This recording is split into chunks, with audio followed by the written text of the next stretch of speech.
Hello, I'm Bella May. Welcome to this channel, and we are finally on to a part of the project that is going to be visible. I'm working on an 18th century project, or I did back in April, and now I'm finally coming out with the videos. So far we've looked at the chemise, under petticoat, false rump, and the stays.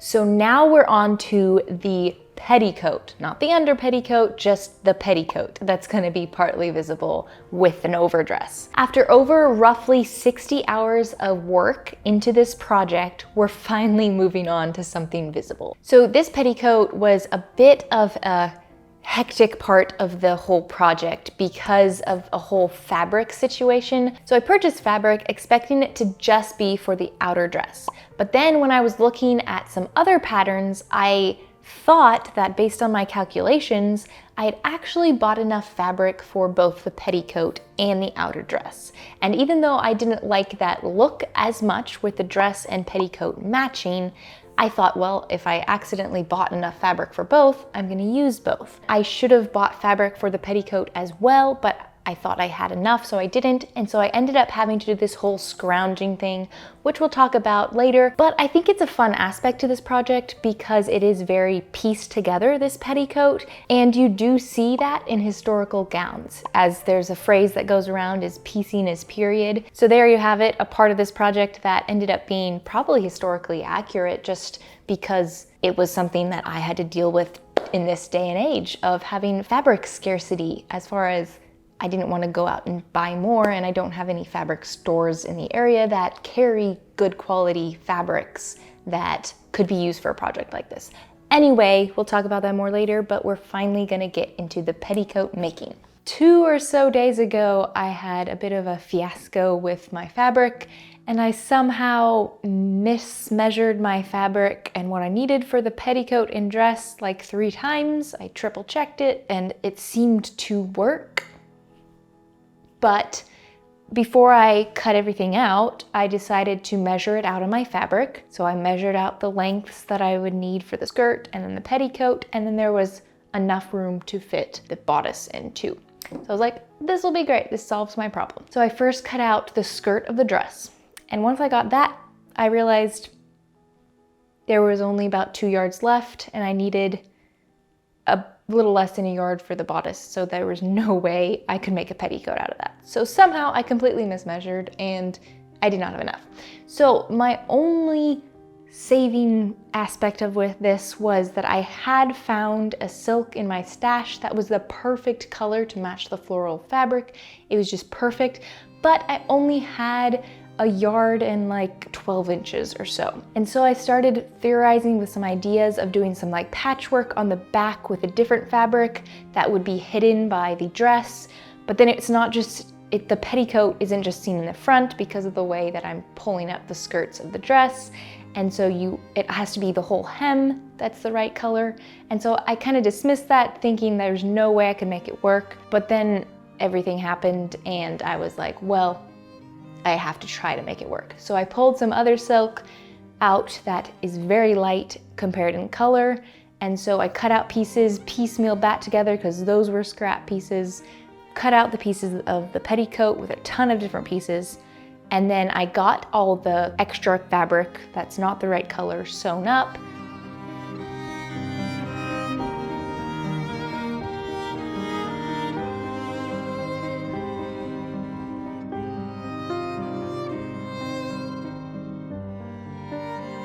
The whole time I was like, I don't like this, I don't like this, I don't like this. So I had an idea to throw that silk in a dye bath because I have some red dye that could maybe turn this light pink into a better matching color and wouldn't be so obvious if the skirts like moved around and you saw the very obviously different color silk underneath.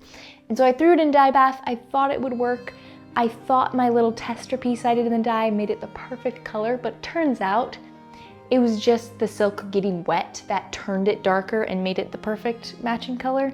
And so that was a mistake I made. I didn't fully execute the dye sample. So I threw the whole thing in, not the good silk. It came out a color that now completely clashed with my petticoat.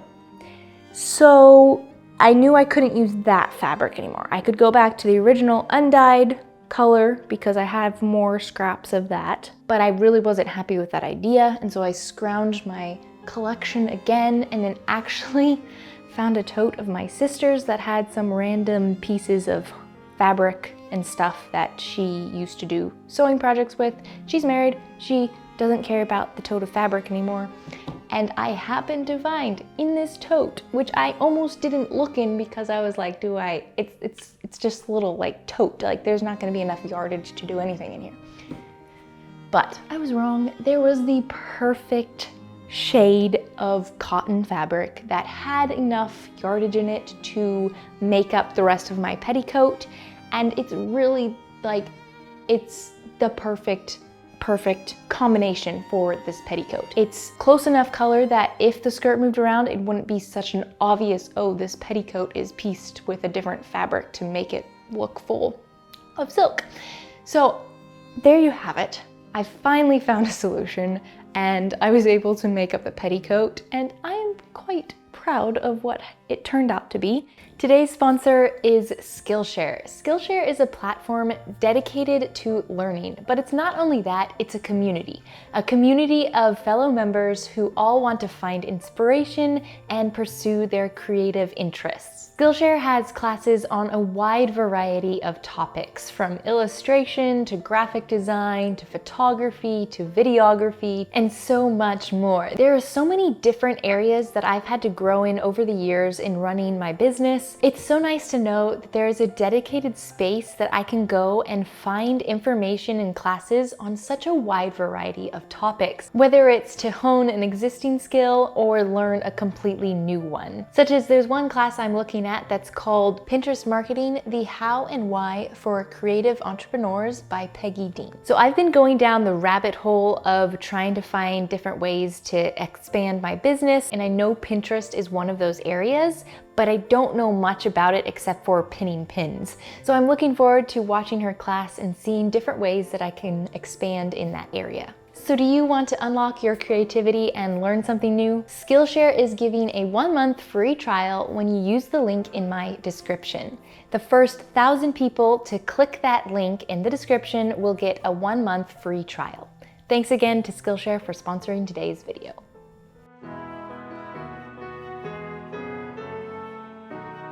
Once the fabric problem was solved, it was off to piecing together all the parts with the mantua maker's seam, but leaving 2 of the side seams partly open at the top to create the 2 side closures of a standard 18th century petticoat.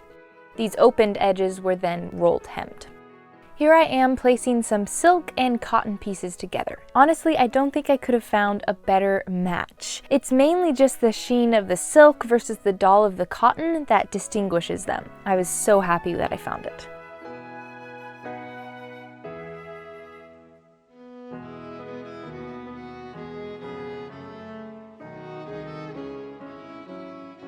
So this is the mantua maker's seam, which I've explained in earlier videos, but here's a quick explanation. One edge of the seam is just beyond the other, and that extra bit is folded over that other raw edge. This is basted in place.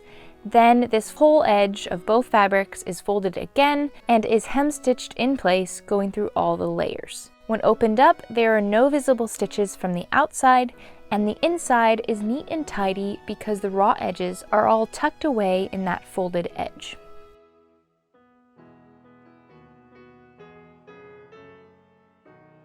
Because of all the piecing that I did, there were a lot of seams to sew, but the final result of these seams is so satisfying. I just love how neat and tidy these mantua maker seams are. For this bottom edge, I did a quick trim with a pinking blade on a rotary cutter to eliminate having to hem it. And then we're off to creating the ruffle for the bottom. I wanted to create some fun pinked edges to this ruffle, so I marked out some measurements to get some fun zigzag edges.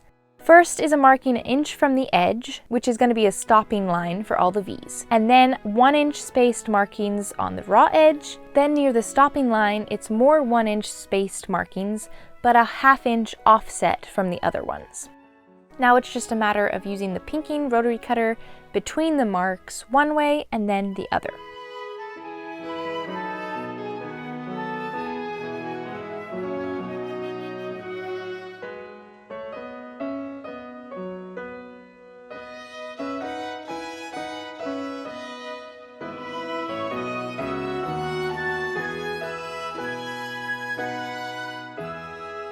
Then at the top edge of the ruffle, I did the same thing, but this time only a 1/2 inch deep zigzags.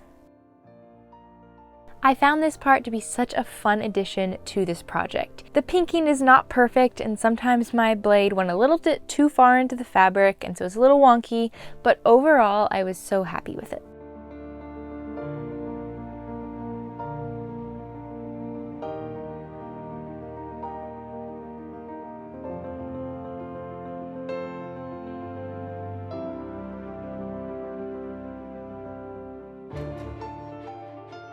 Now comes the time to attach the ruffle to the skirt.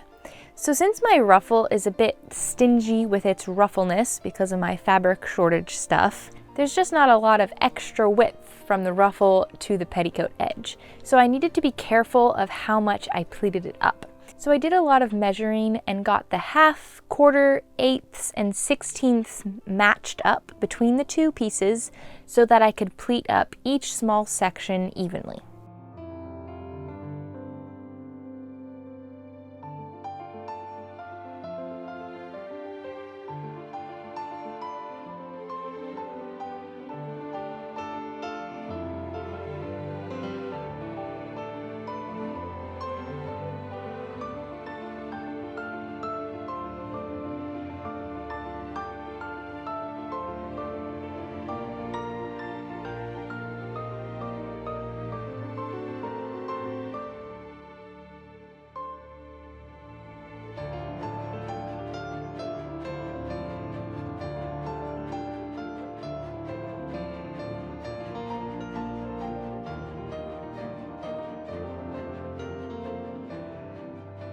Now it's time to sew it in place. The closest matching thread I had was a silk thread in red. Even though it was close, it still had contrast compared to the fabric. So I made my stitches as even as possible with a spaced back stitch. Overall, I think it added a little bit of a decorative touch, which was nice.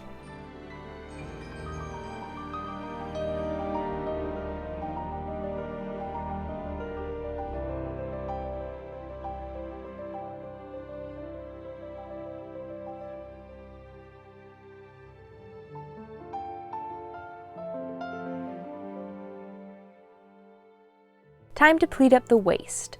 The front has a large box pleat and then pleats going off in both directions all the way to the back.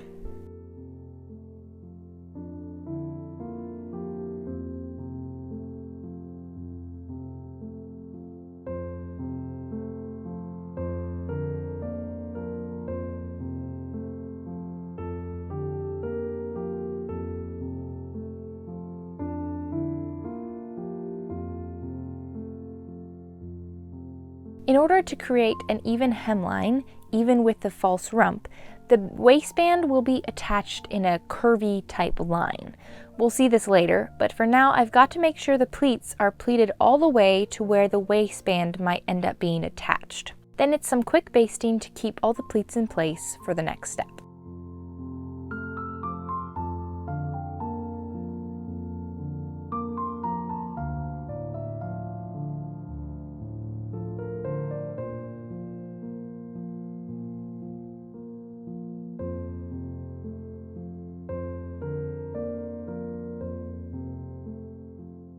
After placing it on the dress form with the false rump, I'm roughly pinning the placement of the waist tape and then getting those two tapes tied together at where they're going to tie.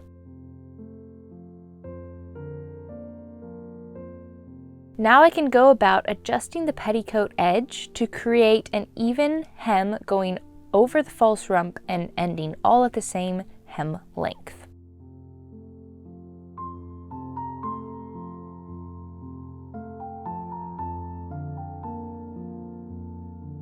Once it was even, I secured the waist tape to the petticoat, took it off, and it's time to attach it. The bottom edge is whip stitched in place, making sure all the layers of the pleats are getting caught in those stitches.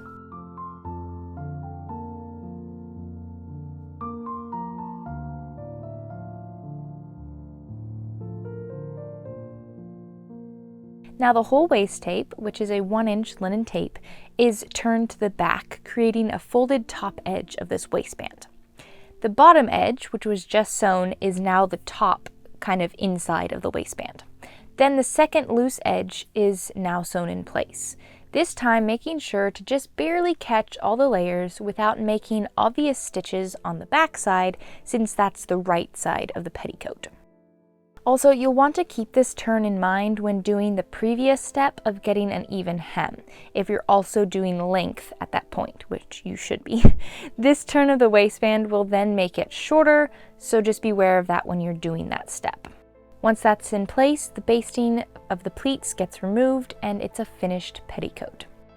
The extra pleated edges in the inside don't get trimmed away, it stays and helps add extra volume.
There you have it, my piecing is period petticoat that is part cotton, part silk, and I think it turned out so fun. It's not perfect, but it's the perfect project to showcase that piecing is period.